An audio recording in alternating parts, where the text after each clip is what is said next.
கூட்டம் எதற்காக கூட்டப்பட்டது என்றால், நடைபெற இருக்கின்ற தமிழக சட்டமன்ற தேர்தலில் அகில இந்திய எம்ஜிஆர் ஜனநாயக கட்சி சார்பாக வேட்பாளர் பட்டியல் வெளியிடுவதற்காக இந்த கூட்டம் அமைக்கப்பட்டிருக்கிறது. முதற்கண் நாங்கள் இந்த அகில இந்திய எம்ஜிஆர் ஜனநாயக கட்சி ஏன் உருவாக்கினோம் என்பதை ஒரு சிறிய வரலாறாக சொல்லிவிடுகிறேன். புரட்சித் தலைவருக்கு பிறகு கட்சியில் புரட்சித் தலைவருடைய படங்கள் சிறிதாக போட்டு அவமானப்படுத்தப்படுவதால் தொண்டர்கள் ஆதங்கப்பட்டார்கள். அதை நாங்கள் வெளிப்படுத்தி, நீங்கள் புரட்சித் தலைவர் தான் கட்சியின் நிறுவனர், அவருக்கு உண்டான மரியாதை கொடுக்க வேண்டும், அவர் படத்தை பெரிதாக போட்டு அடுத்த நிலையில்தான் மற்ற இரண்டாம் கட்ட தலைவர்கள் படங்களை போட வேண்டும் என்று தொண்டர்கள் எவ்வளவு சொல்லி பார்த்தார்கள். ஆனால் இப்போது இருக்கின்ற தலைமை அதை ஏற்றுக்கொள்வதாக இல்லை. தொடர்ந்து புரட்சித் தலைவர் படத்தை ஸ்டாம்ப் சைஸில் போட்டு அவமானப்படுத்துகிறார்கள். மற்றும் அகில உலக 3வது எம்ஜிஆர் மாநாடு நடத்த வேண்டும் என்ற கோரிக்கை வைக்கப்பட்டது. புரட்சித் தலைவர் இருக்கும்போது 1980இல் சேலத்தில் முதல் மாநாடும், 1986இல் மதுரையில் 2வது அகில உலக எம்ஜிஆர் மாநாடு நடத்தினார். அவர் மறைவுக்கு பிறகு இதுவரை 3வது அகில உலக எம்ஜிஆர் மாநாடு நடத்தப்படவில்லை. அதை நடத்த வேண்டும் என்று முன்பிருந்த ஒருங்கிணைப்பாளர், இணை ஒருங்கிணைப்பாளர் இவர்களுக்கு நாங்கள் கடிதம் கொடுத்தோம். அவர்கள் அதை ஏற்றுக்கொள்ளவில்லை. ஆகவே அகில உலக எம்ஜிஆர் 3வது மாநாடை நடத்த நாங்கள் விரும்புகின்றோம். அதற்கு தேவையான உதவிகள் கிடைக்கும் போது அதை நாங்கள் ஆரம்பிக்க உள்ளோம். அதற்கு முன்னதாக அனைத்து இந்திய அண்ணா திராவிட முன்னேற்ற கழகத்தில் தொடர்ந்து புரட்சித் தலைவர் படங்கள் அவமதிப்பு, அவருடைய புகழ் பரப்பு நிகழ்ச்சி குறைவாக இருப்பதால் நாங்கள் அவருக்கு முக்கியத்துவம் கொடுக்க வேண்டும் என்றும், தற்போது கழகம் உடைந்து விட்டது, அதை ஒருங்கிணைக்க வேண்டும் என்று கடந்த 27/1/2026இல் இறுதி வாய்ப்பு கொடுத்து பிரிந்தவர்கள், அது 2021 தேர்தலை சந்தித்த ஒருங்கிணைந்த கழகத்தில் உள்ள அனைவரையும் ஒருங்கிணைக்க வேண்டும். ஒருங்கிணைத்தால் இந்த தேர்தலில் திமுகவை எளிதாக வெற்றிக்கொள்ள முடியும் என்று நாங்கள் இறுதி வாய்ப்பு அளித்தோம். 27/1/2026இல் திரு எடப்பாடி பழனிசாமி அவர்களுக்கு வாய்ப்பு கொடுத்தோம். அனைவரும் ஒன்று சேருங்கள். ஒன்று சேர்ந்தால் 2016இல் புரட்சித் தலைவர் அம்மா அவர்கள் ஒருங்கிணைந்த அதிமுகவிலிருந்து 234 தொகுதியிலும் போட்டியிட்டு 143 இடங்களில் வென்றார்கள். அதற்கு காரணம் கழகம் ஒற்றுமை. அதே ஒற்றுமை கொண்டு வந்தால் நாம் கூட்டணி கட்சிகளை கெஞ்ச வேண்டியதில்லை. ஆகவே அந்த ஒற்றுமையை ஏற்படுத்துங்கள் என்று இறுதி வாய்ப்பு அளித்தோம். ஆனால் இப்பொழுது இருக்கின்ற தலைமை அதை ஏற்றுக்கொள்ளவில்லை. எனவே புரட்சித் தலைவரின் ஓட்டு வங்கி வேறு கட்சிகள் சென்று வீணாகாமல் தடுக்க, புரட்சித் தலைவர் ஓட்டு வங்கியை மீட்பதற்காக நாங்கள் இந்த தேர்தலில் போட்டியிட இருக்கின்றோம். கடந்த 2014 பாராளுமன்ற தேர்தலில் அனைத்து இந்திய அண்ணா திராவிட முன்னேற்ற கழகம் 44% ஓட்டு வாங்கியது. ஆனால் இப்போது நடந்த 2021 பாராளுமன்ற தேர்தலில் 21% தான் வாங்கியிருக்குது. மீதி 23% ஓட்டு அதற்கு கிடைக்கவில்லை. ஏன்னா அந்த 23% ஓட்டுகள் அதிருப்தியாக இருக்கிறாங்க. இப்போது உள்ள தலைமை மீது அதிருப்தியில் உள்ளனர். ஆகவே அந்த 23% ஓட்டுகளை நாங்கள் பெற விரும்புகின்றோம். ஆகவே நாங்கள் தான் உண்மையான புரட்சித் தலைவரின் வாரிசுகள் என்று சொல்லி இந்த கட்சியை உருவாக்கி இருக்கின்றோம். மேலும் புரட்சித் தலைவர் உருவாக்கிய பைலாவில் சாதாரண தொண்டனும் பொதுச் செயலாளருக்கு போட்டியிடலாம் என்ற விதியை இப்போது உள்ள தலைமையில் இருப்பவர்கள் மாற்றிவிட்டார்கள். 10 மாவட்ட செயலாளர் வழிமொழிய வேண்டும், 10 மாவட்ட செயலாளர்கள் முன்மொழிய வேண்டும், 5 வருடம் தலைமை கழக நிர்வாகியாக இருக்க வேண்டும் என்ற கண்டிஷன் போட்டிருக்காங்க. ஆனால் புரட்சித் தலைவர் அப்படி செய்யவில்லை. சாதாரண தொண்டனும் பொது செயலாளர் பதவிக்கு போட்டியிடலாம் என்ற விதியை வகுத்திருந்தார்கள். அந்த விதியை இப்போது உள்ள தலைமை மாற்றிவிட்டது. நாங்கள் அந்த புரட்சித் தலைவர் உருவாக்கிய ஒரிஜினல் பைலாவை அப்படியே கொண்டு வந்து இந்த கட்சியில் வைத்துள்ளோம். ஒரிஜினல் பைலா சாதாரண தொண்டனும் போட்டியிடலாம் அப்படிங்கிற ஒரிஜினல் பைலாவை இந்த கட்சி கொண்டு வருகிறோம். அதாவது அதிமுகவின் ஒரிஜினல் பைலா எங்களிடம் இருக்குது. கட்சி பெயர் தான் எம்ஜிஆர் ஜனநாயக கட்சி என்று மாற்றம் செய்யப்பட்டவர்கள் தவிர மற்றபடி புரட்சித் தலைவர் உருவாக்கிய ஒரிஜினல் பைலாவை நாங்கள் தான் உருவாக்கி இருக்கின்றோம். மற்றவர்கள் உரிமை மீட்பு குழு என்று சொல்லி நாடகம் பண்ணார்கள். அப்படிலாம் நாங்கள் செய்யவில்லை. முழுமையான முயற்சி எடுத்து ஒரிஜினல் அதிமுக பைலாவை எங்கள் கட்சியில் வைத்து இருக்கிறோம். அடுத்து முந்தைய கடந்த 15/3/2027 நடந்த கூட்டத்தில் நாங்கள் எங்களுடைய அகில இந்திய எம்ஜிஆர் ஜனநாயக கட்சி சார்பாக தேர்தல் அறிக்கை வெளியிட்டோம். அந்த தேர்தல் அறிக்கை பிறகு இப்பொழுது வேட்பாளர் தேர்வு செய்து இன்றைய தேதியில் வேட்பாளர் பட்டியல் உங்கள் முன் நாங்கள் சமர்ப்பிக்கின்றோம். வேட்பாளர் 2026 தமிழக சட்டமன்ற தேர்தல் அகில இந்திய எம்ஜிஆர் ஜனநாயக கட்சி வேட்பாளர் பட்டியல் வெளியீடு. வரிசை எண் 1, எம்ஜிஆர் ராஜா என்கின்ற சி ராஜமாணிக்கம் எம்ஏ, நிறுவனர் அண்டு பொதுச் செயலாளர், அகில இந்திய எம்ஜிஆர் ஜனநாயக கட்சி. போட்டியிடும் தொகுதி சென்னை டாக்டர் ராதாகிருஷ்ணன் நகர் மற்றும் திருத்தணி. 2, டி திரவி செல்வன், தூத்துக்குடி. போட்டியிடும் தொகுதி தூத்துக்குடி. 3, திரு மயிலாம்பாறை மாரி, நிறுவனர் பொதுச் செயலாளர், மயிலாம்பாறையார் பேச்சுரிமை கட்சி இதனுடன் கூட்டணி கட்சியாக உள்ளது. போட்டியிடும் தொகுதி சங்கராபுரம், கூட்டணி கட்சிக்கு ஒதுக்கீடு. அடுத்தது திரு கே ராஜமாணிக்கம், கள்ளக்குறிச்சி. போட்டியிடும் தொகுதி கள்ளக்குறிச்சி தனி தொகுதி. என் வரதராஜன், ஆத்தூர். போட்டியிடும் தொகுதி ஆத்தூர் தனி சேலம் மாவட்டம். திரு நாகசெல்வம், விடையூர் கிராமம். போட்டியிடும் தொகுதி திருவள்ளூர் தனி தொகுதி. திரு கோபிநாத், சரஸ்வதி நகர் திருமலவாயில் ஆவடி. போட்டியிடும் தொகுதி ஆவடி. திரு மாரிக்கண்ணு, மயிலாம்பாறையார் வடசெட்டியந்தல் கிராமம். போட்டியிடும் தொகுதி ரிஷிவந்தியம். திரு ஜெனிஸ் எம்ஏ, குளச்சல். போட்டியிடும் தொகுதி குளச்சல். திரு KS மணி, வழக்கறிஞர், கன்னியாகுமரி. போட்டியிடும் தொகுதி கன்னியாகுமரி. திரு S Thangapandi, BSc B.Ed, Tirunelveli. போட்டியிடும் தொகுதி திருநெல்வேலி. திரு கே கமலக்கண்ணன், கீழ்நல்லாத்தூர், திருவள்ளூர் மாவட்டம். போட்டியிடும் தொகுதி சோளிங்கர். இது முதல் பட்டியல். இன்னும் அடுத்தடுத்த பட்டியலை விரைவில் நாங்கள் வெளியிடுவோம்.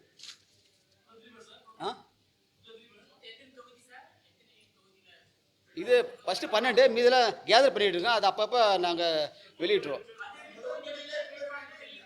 ஆமாம், ஃபஸ்ட்டு ஸ்டார்ட் பண்ணுறதுக்கோசரம் இதை ஸ்டார்டிங் நாங்கள் வெளியிடுறங்கிறதுக்கு ஒரு ஸ்டார்ட் தான். அதை போட்டி வந்து கேஸ் சிலிண்டர் சின்ன வந்து எலெக்ஷன் கமிஷன் வந்து நீங்கள் ஸ்பெசிஃபிக் ஃபார்மெட்டில் கொடுன்னு சொன்னாங்க. அதை ஸ்பெசிஃபிக் பார்ட்டில் 19ஆம் தேதி அனுப்பிச்சிட்டோம். அனுப்பிச்சப்பல அநேகமாக நேற்று டெல்லி வைக்கல்கிட்ட கேட்டோம், உங்களுக்கு ரெடி ஆகிடுச்சு வந்துடுன்னு சொல்கிறாங்க. அநேகமாக நாளைக்கு நாளைக்கு எங்களுக்கு அந்த காமன் சிம்பிள் கேஸ் சிலிண்டர் வந்துடும். அநேகமாக ரிஜிஸ்டர் நம்பர் அது கூட வருதுன்னு சொல்கிறாங்க. 2 வந்துடும். இங்கே பாருங்க, அதுதான் எலெக்ஷன் கமிஷன் இது தபால் வந்தது. சீல்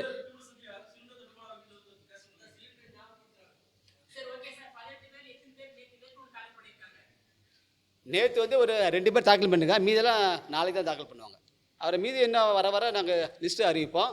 இன்னொன்று, இது வந்து நாங்கள் ஏன் போட்டிடுறோன்னா, புரட்சித் தலைவருக்கு இன்னும் செல்வாக்கு இல்லாத மாதிரியே அவர் படத்தை சிறிதாக போட்டு ரொம்ப இது பண்ணுறதுனால புரட்சித் தலைவருக்கு என்ன வேல்யூ இருக்குன்றதுக்காக தமிழகம் பூரா நாங்கள் போட்டியிட்டு புரட்சித் தலைவர் மீது அன்பு வைத்துள்ள பொதுமக்கள், பக்தர்கள், தொண்டர்கள் எவ்வளோ பேர் இருக்காங்க கணக்கெடுப்பு செய்வதற்காக தான் இந்த தேர்தலில் நாங்கள் போட்டியிருக்கணும். தமிழகம் பூரா எவ்வளோ பேர் இருக்காங்க அப்படிங்கிற ஒரு கணக்கெடுப்பு. அதுக்கு இந்த தேர்தலை ஒரு வாய்ப்பாக நாங்கள் பயன்படுத்திக் கொள்கின்றோம். சொல்லுங்கள். சரிங்க. ஆமாம். சரி.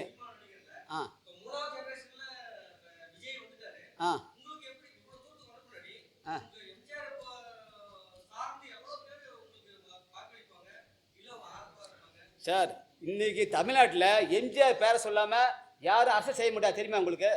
எம்ஜிஆர் பேரை சொல்லாமல் டிஎம்கே இருந்தாலும் யாராக இருந்தாலும் ஒன்று வேணாம் சார். உதாரணம், அமைச்சர் இருக்கிற துரைமுருகன், அவர் வந்து ஒரு மாதிரி தலைவர் கேட்குறாராம், உனக்கு யார் தலைவர் கட்சிக்குன்னு கலைஞருங்கிறாரு. அப்போ நான் யாருன்னு கேட்க முடியாது, நீங்கள் எனக்கு கடவுள் அப்படிங்கிறாராம். அதாவது எந்த கட்சியில் இருந்தாலும் தலைவர் மேலே விசுவாசம் உள்ளவங்க 95% இருக்காங்க. இன்றைக்கி தமிழ்நாட்டில் பல கட்சியில் இருக்கலாம்.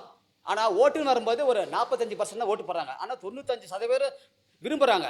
இப்போ உதாரணத்துக்கு சொல்கிறேன், அந்த அமைச்சர் சொல்லல, அவர் வந்து தலைமையில விருப்பம் தான். ஆனால் கட்சின்னு வரும்போது அவர் கட்சி ஓட்டு போடுறாரு, டிஎம்கே விரும்புகிறாரு. ஆனால் அவர் விசுவாசம் எம்ஜிஆர் மேலே இருக்குது. அதே மாதிரி பொதுமக்கள் வந்து 95% இன்னைக்கு தமிழ்நாட்டில் புரட்சி தலைவர் மேலே விருப்பம் இருக்குது. ஆனால் கட்சி ஓட்டுன்னு வரும்போது அவங்க விருப்பப்பட்ட கட்சி தான் ஓட்டு போடுவாங்க. எடப்பாடி தொகுதியில் நான் கேட்டிருக்கோம், அவன் வந்தால் நிற்க வைப்பான். இல்லை, நான் வந்து இப்போ 2 தொகுதியில் நிற்கிறேன். 2 தான் ஒரு ஆள் நிற்க முடியும். இல்லை சார், 2 தான் நிற்க முடியும், மேக்சிமம் 2 தான். அதனால் வந்து ஆர்கே நகர் போட்டால் ஒன்று திருத்தணி போட்டிருக்கோம். ஏன்னா இப்போ டைம் கம்மி சார், அதனால தான். டைம் இல்லை, அதனால தான். இல்லை இல்லை, நேற்று ஒருத்தர் வந்து நாமினேஷன் ஃபைல் பண்ணிட்டார். நேற்று ஒருத்தர் அந்த மயிலாம்பாறை மாறிங்கிற ரிசிப்ட் அனுப்பிச்சிட்டாரு, பண்ணிட்டாரு. மீதெல்லாம் 2ஆம் தேதி பண்ணுவாங்க. அது இப்போ சொல்ல முடியாது, லிஸ்ட்டு வந்துட்டு இருக்கு. ஆ ஆ சின்னதான் கேஸ் சிலிண்டர். அது காமன் சிம்பிளுக்கு நாங்கள் அனுப்பிச்சிருக்கோம். அது அலாட்மெண்ட் வந்துடும். ஆ ஆ ஆ ஆ சார் சார் இன்னொன்று சார் இரு, அதாவது அனைத்து இந்திய அண்ணா திமுகவில் எம்ஜிஆர் மன்றத்தினர் வந்து பல வருஷமா புறக்கணிக்கிறாங்க. உதாரணத்துக்கு மகாராஷ்டிரா, கர்நாடகா, ஆந்திராலாம் 15 வருஷமா எம்ஜிஆர் மன்றத்துக்கு போஸ்டிங்கே போடல. 15 வருஷமா ஆந்திரா, கர்நாடகா, மகாராஷ்டிரா ஸ்டேட்டுக்கு எம்ஜிஆர் மன்றத்துக்கு போஸ்டிங்கே போடல. அதனால அந்த மகாராஷ்டிராவில் ஒருத்தர் பொதுக்குழு உறுப்பினர் KS மணிங்கிறவர் விலகிட்டார். அப்படி எம்ஜிஆர் மன்றத்தை புறக்கணிக்கிறாங்க. நாங்கள் என்ன சொல்கிறோம், அகில உலக 3வது எம்ஜிஆர் மாநாடு நடத்தலான்னு விரும்புகிறோம். அதற்கு காலம் சூழ்நிலை ஒத்துழைப்பு இருந்தால் நிச்சயம் நடத்துகிறோம். அதுக்கான ஏற்பாடுகளையும் நாங்கள் செஞ்சுட்டு தான் இருக்கிறோம். அதனால் எம்ஜிஆர் அவர்களுக்கு முக்கியத்துவம் தராதனால தான் நாங்கள் அவர் ஏன்னா கட்சிக்கு நிறுவனர் அவர் தான். இப்போ எத்தனை பேர் கட்சிக்கு வரலாம், பொது செயலாளர் போகலாம் வரலாம். இப்போ ஓனர் இருக்காங்க, மேனேஜர் இருக்காங்க. மேனேஜர் மாறலாம், ஓனர் ஒருத்தர் தானே, ஓனர் தான் அவர். இப்போ பொது செயலாளர் எத்தனை பேர் வந்துட்டு போயிட்டே இருக்கலாம். ஓனர் பேர் தான் என்றைக்கு போனோம். அந்த பொது செயலாளர் இருக்க வரையும் அவர் போட்டால் பெருசாக போட்டுக்கலாம். அவர் போயிட்டாருன்னா அடுத்து ஓனர் தான் அங்கே மெயின். அதனால் ஓனர் தான் எங்களுக்கு முக்கியம். அதனால் புரட்சித் தலைவருக்கு மரியாதை கொடுத்து, ஏன்னா அவர் இல்லைன்னா அந்த திராவிட ஆட்சி வந்திருக்க முடியாது. 1967 அவர் குண்டுடிப்பட்டு அவர் போட்டோ வச்சு தான் ஓட்டு கட்டி தான் அப்படிப்பட்ட காங்கிரஸை வீழ்த்த முடியுது. இல்லைன்னா முடியாது. யார் கிங் மேக்கர்னு சொன்ன காமராஜரை வீழ்த்துனா ரொம்ப கஷ்டம். அண்ணாவை பெரியாரை கூட முடியல. ஆ ஆ ஆமாம் ஆமாம், அதே தான்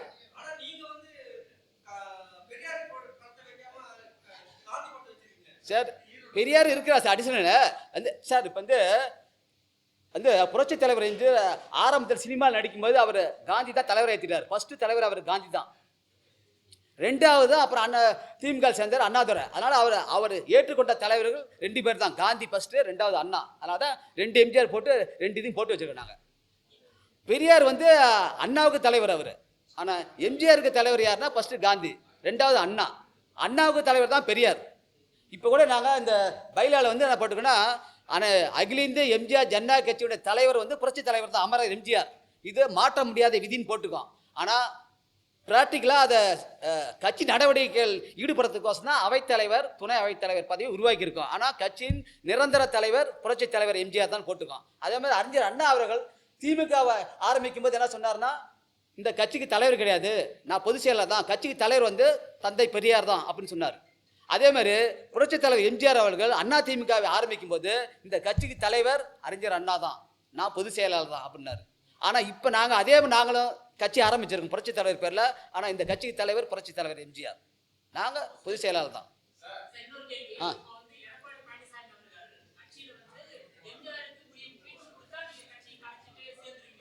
ஆ இருங்க, அது சார், அது நாங்கள் எவ்வளோ வற்புறுத்தி தரோம். ஆ ஆமாம் ஆமாம், முக்கியத்துவம் அதாவது அந்த விதியெல்லாம் மாற்றணும் சார். அந்த தொண்டனுக்கு சாதாரண உறுப்பினர் போட்டியில் அந்த விதியை மாற்றினாங்களா, அது பழையபடி கொண்டு வர ஒரிஜினல் எம்ஜிஆர் பைலாவை கொண்டு வரணும். தலைவருக்கு 1987 முன்னால் என்ன முக்கியத்துவம் கொடுத்தாங்களோ அதே முக்கியத்துவம் கொண்டு வரணும். இந்த புரட்சி தலைவர் அம்மா பேரவைலாம் இருக்கக்கூடாது, எம்ஜிஆர் பேரில் தான் எல்லாமே இருக்கணும். இங்கே பாருங்கள், இப்போ கூட இருங்க பாருங்கள், இப்போ கூட எடப்பாடி பழனிசாமி அவருக்கு பிரச்சாரம் பண்ணார். இந்த வேனில் பாருங்கள், படம் எப்படி இருக்குன்னு பாருங்கள். வேனில் அம்மா படம் இவ்வளோ பெருசு, இவர் படம் ஸ்டாம்ப் சைஸ். இது வந்து 2021 தொண்டர்கள் கேட்டாங்க, இப்படி போடாதீங்க அப்படின்னு சொல்லி கேட்டாங்க. 5 வருஷம் கேட்குறாங்க, சட்டப்படவே இல்லை. இப்படி தான் இருக்குது. இப்படி தான் அவர் இவங்க வந்து 2ஆம் கட்ட தலைவர் தான். இவங்க கட்சியுடைய மெயின் நிறுவனர் தான். இவங்களையும் போடு, இவங்களை அடுத்த நிலை போட்டு தான் சொல்கிறான், போட வேணும்னு சொல்ல. ஆனால் 2ஆம் கட்ட தலைவர் முக்கியத்துவம் கொடுத்து கட்சி நிறுவனர் இவரால் தான் இன்றைக்கி திராவிட ஆட்சியை இன்றைக்கி 50 வருஷம் நடக்குது. காரணம் இவரெல்லாம் திராவிட ஆட்சியை இன்றைக்கி தமிழ்நாட்டு வந்திருக்க முடியாது. அப்படிப்பட்ட ஒரு தலைவரை வந்து அவமானப்படுத்துறீங்க. இவங்க வந்து 1982 கட்சிக்கு வந்தாங்க. 72 82 வந்து அதிமுக 2 எலெக்ஷன்ல ஜெயிச்சிருக்குது. அப்புறம் தான் இவங்க 82 அம்மா அந்த கட்சி அவங்க படத்தை போடுன்னு சொல்லல, நாங்கள் போட வேணாம்னு சொல்ல, போடுங்க, தலைவருக்கு முக்கியத்துவம் கொடுங்க, அவ்வளோதான், நிறுவனருக்கு முக்கியத்துவம் கொடுங்க, அடுத்தது அடுத்த அடுத்த அடுத்த லெவலில் போடுங்க. நாங்கள் வந்து அதுக்கு தான் நாங்கள் சொல்கிறோம், நீங்கன்னா உங்கள்கிட்ட நாங்கள் ஏன் கெஞ்சின படத்தை போடணும், நாங்களே போட்டோம், டபுள் எம்ஜிஆர் போட்டுக்கிட்டோம், உங்கள்கிட்ட ஏன் நாங்கள் கெஞ்சினோம், அதே மாதிரி விதியை மாற்றுறதுக்கு அதை கேன்சல் பண்ணும் உங்கள்கிட்ட நாங்கள் ஏன் கெஞ்சினோம், நாங்களே கொண்டு வந்துட்டோம், அதை பயிலாக கொண்டு வந்துட்டோம், நாங்களே கொடியை கொண்டு வந்துட்டோம்.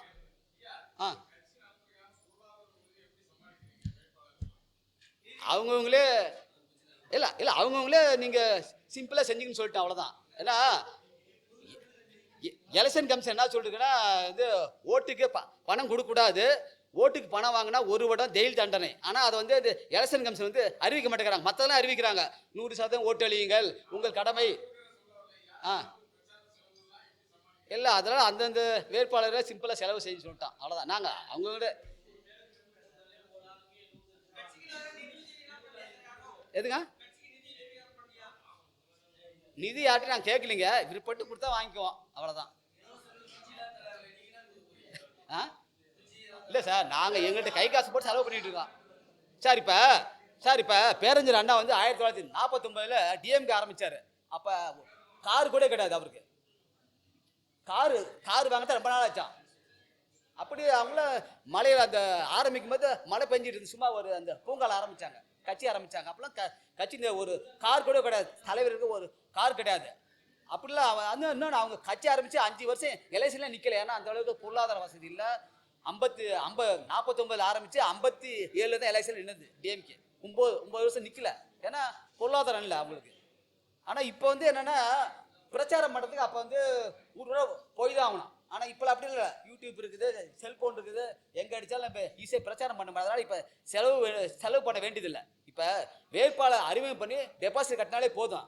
நாங்கள் அப்புறம் யூடியூப் இருக்குது, டிவியில் நியூஸ் போட்டு சின்னம் காட்டிட்டு அவ்வளோதான் போதும்.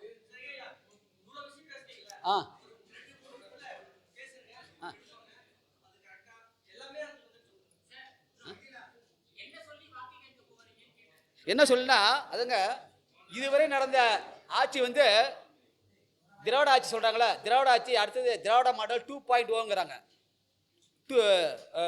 இதுக்கு முன்னாடி நடந்தது வந்து 1.0 அராஜகம். இப்போ அது மீண்டும் வந்தால் 2.0ங்கிறது இன்னும் டபுள் அராஜகம் மாறிடும். அது மக்கள் விரும்ப மாட்டாங்கன்னு நினைக்கிறேன். அடுத்தது இன்னொரு கட்சி புதுசாக வந்துருக்குது, தாவேக்குன்னு. அது வந்து இவங்க வந்து 1.0 தான் அராஜகம் சொன்னால், அது ஸ்டார்டிங்கில் 3.0 அராஜகத்தில் இருக்குது. அது தப்பி தவிர வந்தால் 4 அராஜகத்தில் வந்துடும்.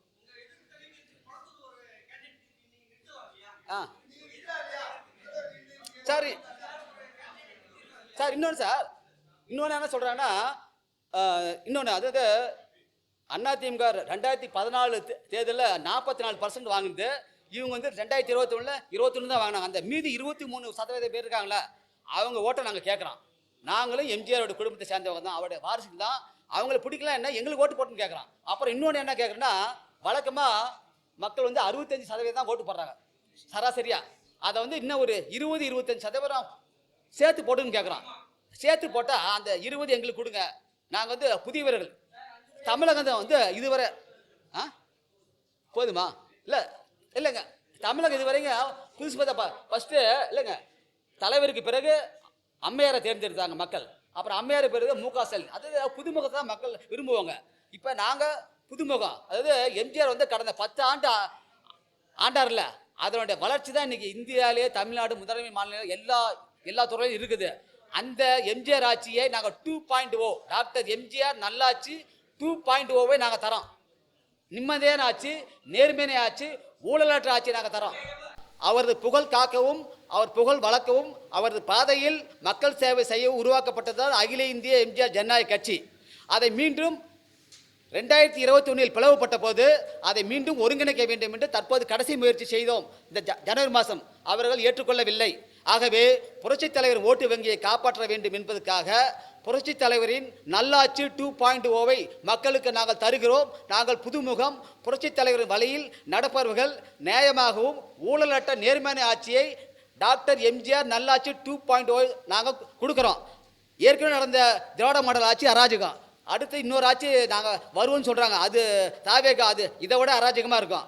இன்னொரு ஆட்சி எடப்பாடி தலைமையாக அவங்க வந்து அடிமையாச்சு. அவங்களால சுயமாக செய்ய முடியாது. அங்கே மேலே கேட்டு கேட்டு தான் செய்வாங்க. அடிமையாச்சு, அவரால் முடியாது. இன்னொருத்தர் வந்து நாம் தமிழர்கள் வாயை திறந்தா பொய்யர்களாச்சு.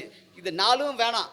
நல்லாட்சி, டாக்டர் எம்ஜிஆர் நல்லாட்சி நாங்கள் தரோம். 2.0 கொடுக்குறோம் உங்களுக்கு. 10 வருஷம் எம்ஜிஆர் என்ன எப்படி கொடுத்தாரு? மின் கட்டணம் உயர்த்தாமல் பஸ் கட்டணம் உயர்த்தாமல் விலைவாசி கூட உயர்த்தலை. 10 வருஷம் அப்படி கண்ட்ரோல் நடத்துகிறார் ஆட்சியை. ஏழை எளிய நடுத்தர மக்கள் நலம் பெற வளம் பெற நாங்கள் டாக்டர் எம்ஜிஆர் நல்லாட்சி 2.0 மக்களுக்கு தர விரும்புகிறோம். ஆகவே எங்களுக்கு திமுகவை எதிர்க்கும் அனைவரும் வேறு கட்சிகள் ஓட்டு போட்டால் ஜெயித்து விடுவார்கள். ஆகவே அனைவரும் நாம் தமிழருக்கோ தாவகவுக்கோ மற்ற யாருக்கும் போடாதீங்க, எங்களுக்கு போடுங்க. எங்களுக்கு போட்டால் நாங்கள் டிஎம்கே எதிர்த்து ஜெயிச்சு டாக்டர் எம்ஜிஆர் நல்லாட்சி 2.0 நாங்கள் உங்களுக்கு கொடுக்குறோம். ஊழலற்ற ஆட்சியை கொடுப்போம். இன்னொன்று, இப்போ வந்து வேட்பாளர் தேர்வுக்கு 1 கோடி 2 கோடி வாங்குறாங்க. இதுதான் ஊழலுடைய ஆரம்பம். அந்த வேட்பாளர் ஒரு 5 கோடி 10 கோடி கொடுத்து செலவு செஞ்சு ஜெயிச்சானா அந்த காசை அந்த பதவியிலிருந்து தான் சம்பாதிக்கிறான், ஊழல் செஞ்சு சம்பாதிக்கிறான். அதனால் ஊழலுடைய ஆரம்பமே இங்கே தான் ஆரம்பிக்குது. அதனால் நாங்கள் வந்து வேட்பாளர்கிட்ட பணம் வாங்குறதில்ல. அதனால் நாங்கள் எங்கள் ஊழலற்ற ஆட்சியை நாங்கள் கொடுப்போம். இன்னொன்று, ஓட்டுக்கு பணம் வாங்க வேணான்னு மக்களை கேட்டுக்கிறோம். ஏன்னு வச்சுக்க, ஓட்டுக்கு பணம் வாங்கினா கெட்டவங்க தான் ஊழல் பண்ண படத்தை கொடுப்பாங்க. அதனால் கெட்டவங்க ஜெயிப்பாங்க. கெட்டவங்க ஜெயிச்சானா ஊழல் பண்ணுவான். அதனால் ஓட்டுக்கு பணம் வாங்காமன்னா நல்லவங்க வருவாங்க, ஆட்சிக்கு வருவாங்க. ஓட்டுக்கு பணம் வாங்காமல் ஓட்டு போடுங்க, நல்லவங்க ஆட்சிக்கு வருவாங்க, நல்லாட்சி நடக்கும். அந்த நல்லாட்சியை நாங்கள் தரோன்னு சொல்கிறோம். ஏன்னா ஏற்கனவே அம்மையார், புரட்சித்தலை அம்மையார் புதுமுகம் கொடுத்தீங்க, அடுத்தது மு.க. ஸ்டாலின் கொடுத்துருக்கீங்க. எங்களுக்கு அந்த வாய்ப்பை கொடுங்க. எடப்பாடி பழனிசாமி பார்த்துட்டீங்க. அதனால் எங்களுக்கு அந்த வாய்ப்பை கொடுங்கன்னு நாங்கள் தமிழக மக்கள் அனைவரையும் வேண்டி விரும்பி கேட்டுக்கொண்டோம். அத்துடன் இந்த அகில இந்திய எம்ஜிஆர் ஜனநாயக கட்சி சார்பாக போட்டியிட விரும்புபவர்கள் 81481154க்கு தொடர்பு கொள்ளுமாறு கேட்டுக்கொள்கின்றோம். வேட்பாளருக்கு பணம் வாங்க மாட்டோம், நியாயமாக நிற்கலாம்.